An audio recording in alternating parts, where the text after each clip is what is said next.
Good morning, ladies and gentlemen. Welcome to the AFC Energy PLC Investor Update. Throughout this recorded update, investors will be in listen-only mode. Questions are encouraged and can be submitted at any time using the Q&A tab situated on the right-hand corner of the screen. Please simply type in your questions and press send.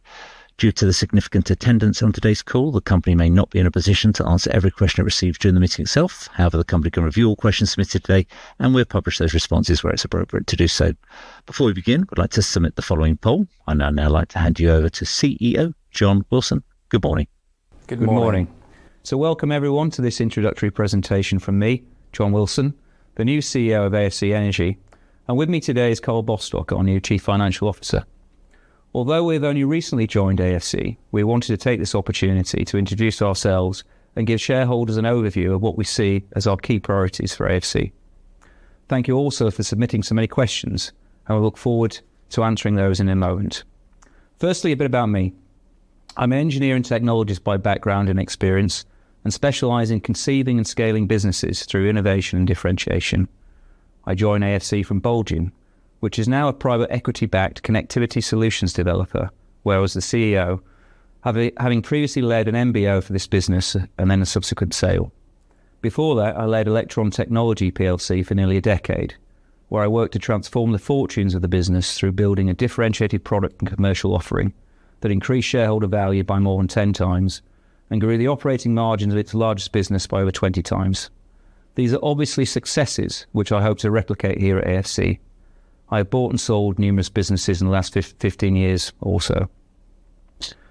In addition, I sit on the boards of two other AIM businesses, Volex, a $1 billion turnover integrated manufacturer of critical data and power transmission products, as a non-executive director, and Insig AI, a scale-up artificial intelligence technology provider, as non-executive chairman. So I've board level experience of businesses across all stages of business lifecycle. I'll now hand over to Carl for him to introduce himself. Thank you, John, and good morning, everyone. My name is Carl Bostock. I'm the newly appointed CFO here at AFC Energy. So a little bit about me. I've over 15 years of experience as a CFO in manufacturing businesses, holding roles at Bulgin, where I worked alongside John, and Cavaris UK Food and Consumer. During my career, I've always had roles that are broader than just pure finance. I was responsible for internal sales and pricing at Cavaris, and when working alongside John at Bulgin, I was responsible for supply chain and operations. On top of the usual CFO responsibilities, I really enjoy driving improvements that either 1, make the environment in which our teams work safer, 2, make the experience we give our customers better, and 3, make the business we operate more efficient. I've been super fortunate that all the business I have worked in have experienced high levels of growth. This has resulted in the need for systems and processes to be developed at pace as each organisation experience and overcome growing pains, enter new markets, or reset their strategies. AFC is on a very similar journey as it transitions from being a business focused on developing market-leading technology to one commercialising the benefits of that technology. And I'm super excited to have the opportunity to be part of the team to make this a reality. Thank you, Carl. So now to move on to our business and our sector. Undoubtedly, hydrogen will lead the clean energy transition, and the only question is when, not if. However, the challenge this transition faces is multifaceted, the key elements of which are the availability and cost of supply of hydrogen, the resistance to new technology adoption, and the cost of hydrogen fuel cell generators compared with diesel. These serve to create a barrier to mass adoption, but these challenges are not unusual in disruptive innovations. For example, it took almost 30 years for the car to be widely adopted, which was overcome through productionization and its economies of scale to rapidly reduce price entry point. My attraction to AFC was motivated by the technology the business has, the abundant talent within the team, and the sheer size of the market opportunity. We are positioned to remove these barriers through our differentiated approach and our offering. Since I joined, and following Carl joining, we have been focused on understanding the technical and commercial challenges to aid with the formulation of a strategy to drive commercial success, and are working through our approach to this with our executive team. So when I was appointed CEO, the board was clear on our priorities: to leverage the relationships built over the past number of years to prioritise and focus efforts on verticals with the lowest barrier to adoption and to drive scale. This is critical to accelerating commercialisation and driving revenues.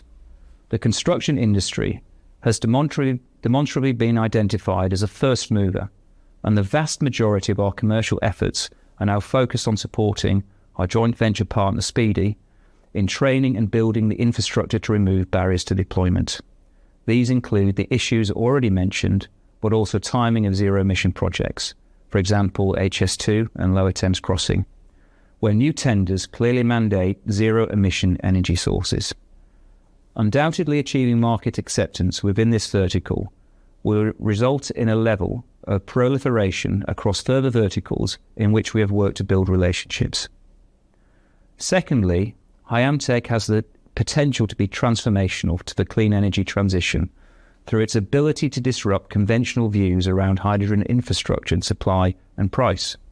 A key focus for our executive team is continuing to generate IP to protect this advantage and accelerate its route to market and deployment with partners. So our primary focus at present is very much the Speedy Hire joint venture, where we are working to unlock obstacles to deploy further generators to customers and meet the demand there is from the UK construction industry for diesel-free generators. I've already had a number of conversations that confirm this demand. However, replacing incumbent technologies in existing contracts at a significantly higher price point takes a high degree of pragmatism, and we are working with Speedy to accommodate this.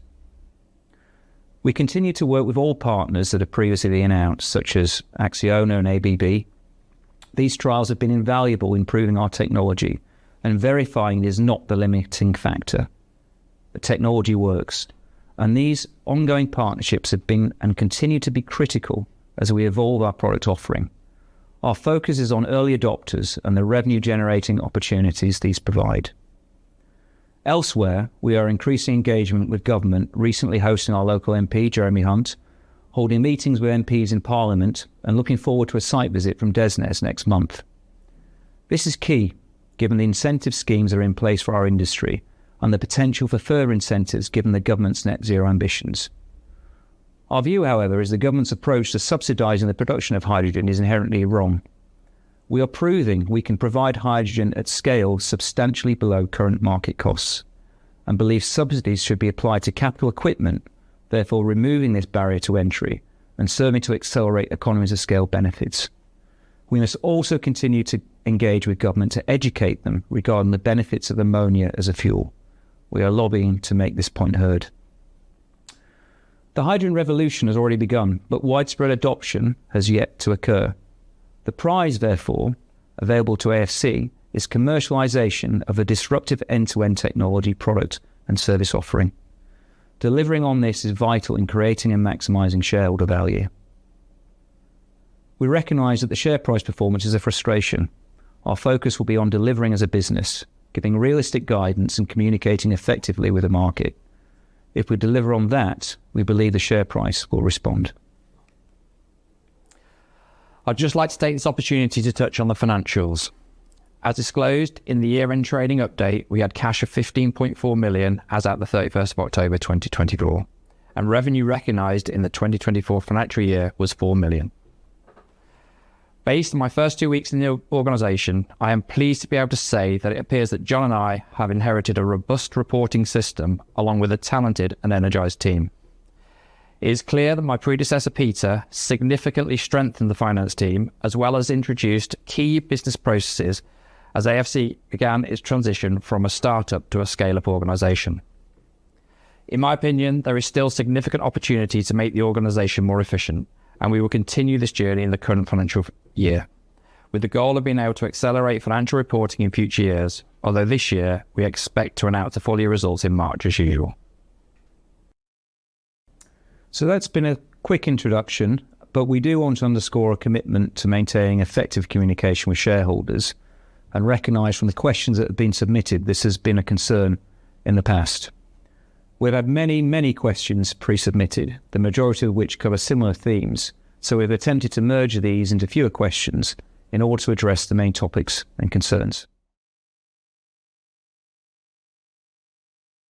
Okay, so we'll start to take some questions. There's been a number of questions that come in, as I mentioned. So we've had several questions on the status and progress of the Speedy Hire joint venture. I will take that one. So as I've mentioned, this is our number one priority. The first run of generator sets are built and we sold those into the joint venture. It's important to note that Speedy are responsible for the customer deployments, and we're working with them to support those deployments. So with matters such as health and safety, for example. It's also important to note that Speedy are very committed to this. They're well invested, and there is significant demand from their end customer base. And so we're working together to overcome any barriers to deployment so that this can be accelerated. We're focused on displacing diesel gensets in the UK construction industry, as this is the fastest route to commercial scale-up, driven by customer net zero targets and regulation. And the largest construction projects across the UK are committed to zero carbon, as I mentioned, such as HS2, the Heathrow expansion, and many others. And we have first mover advantage in this space, and our strategy is to prove the business plan in the UK before looking to replicate it across other geographies. A question on Hyamtec. You've asked when we expect to see initial revenues and whether there is a plan to spin out Hyamtec. So alongside Speedy, Hyamtec is an area of focus, moving in parallel with our fuel cell business. Continuing to generate IP and file patents is critical to protecting our commercial advantage, and this has been the priority of the business thus far. One of the key challenges for the hydrogen industry globally is the lack of cheap and plentiful supply of hydrogen to the sites where it's needed. Hyamtec can solve this problem, and for AFC, it will allow us to offer customers, such as Speedy's clients, an end-to-end one-stop solution. Although the Hyamtec brand is new, the technology is well advanced, and we aim to fast-track its commercialization. There's no plans to spin out this business. We created a separate brand to raise awareness and for marketing purposes. And we've also created a structure which enables us to look at bringing in funding at the Hyamtec level rather than the Topco PLC level. But Hyamtec is and will continue to be a part of AFC Energy. So to be clear, the fuel cell and the fuel processing parts of the business are symbiotic, mutually beneficial in driving our efforts to disrupt the hydrogen processing and off-grid energy from hydrogen supply. The hydrogen industry struggles with pricing compared to existing fuel sources, and so we need to focus on scaling up our cracker business, as this is one of the solutions to widespread industrial adoption of hydrogen. So our target is to provide cost competitiveness with diesel without the need for government subsidies. Next question. A number of people have asked for an update and an outlook on the various memorandums of understanding and joint ventures that have been announced in the past. So to be absolutely clear, our current focus is on the Speedy joint venture and Hyamtec, because that's where the quickest revenues and commercialization opportunities are, and that will be the focus for the foreseeable future. That said, the previous collaborations have been very useful to raise the profile of the business, the technology, and to get feedback, and will likely lead to commercial opportunities in the future, but they are not first movers in this space. And as I said, the focus is very much on how we generate revenues and drive those revenues most quickly. So now we're targeting our resources on revenue generation from those early adopters. So another question, which I think I'll ask Carl to answer. So we've been asked to comment on cash and revenue expectations for the next couple of years. Carl? Thank you. Well, I prefer to leave the revenue forecasting to analysts. However, we have our full year results coming up in March, where we'll provide a full financial update. And in the trading update, as previously mentioned, we reported we had cash of 15.4 million at the year end, and the revenue for the financial year 2024 will be 4 million. While I still understand the focus on revenue, it is clear from looking at our peers that we are undervalued regardless of revenue. Our plan is to focus on delivering operationally and trust that these results will drive a re-rating of the share price.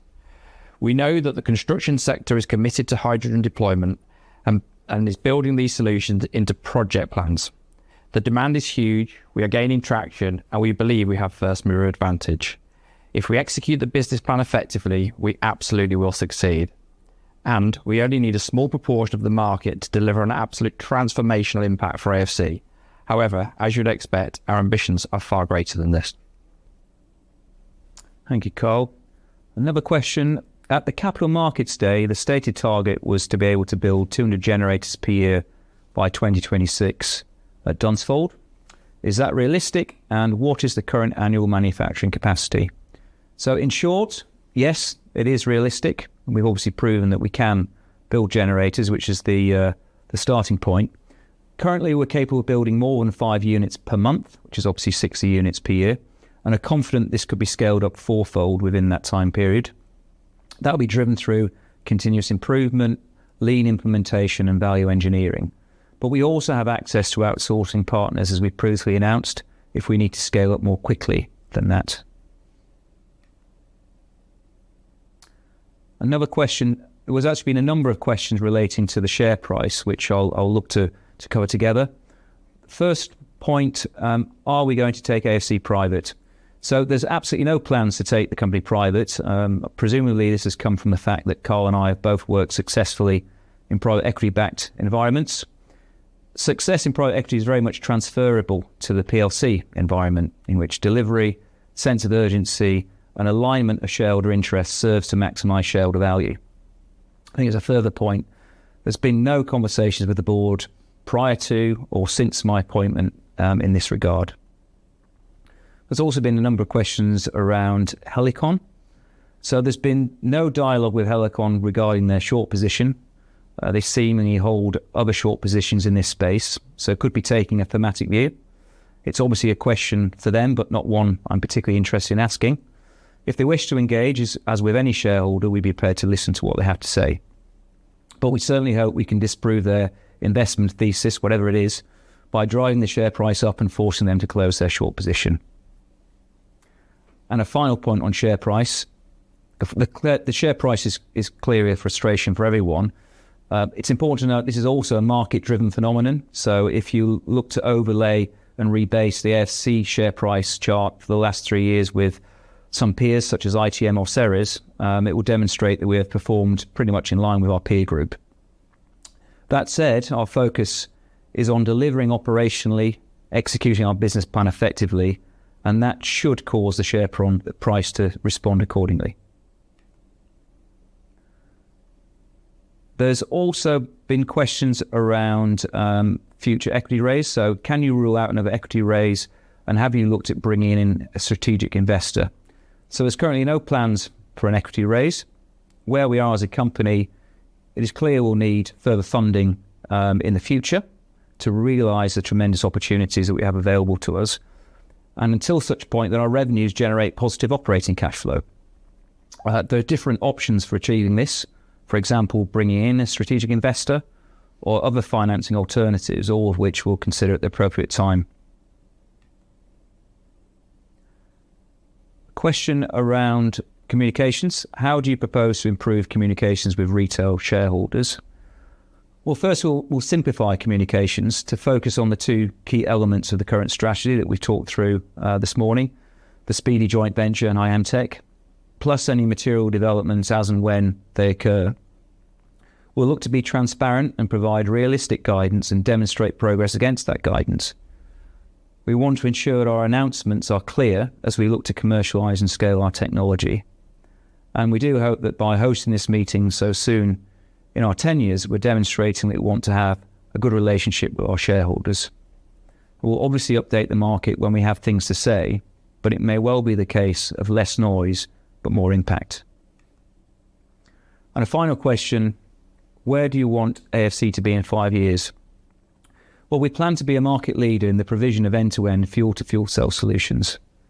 We plan to implement a disruptive innovation through achieving closer parity in cost of hydrogen fuel cell gensets and incumbent diesel. We plan to prove this in the UK before geographic expansion.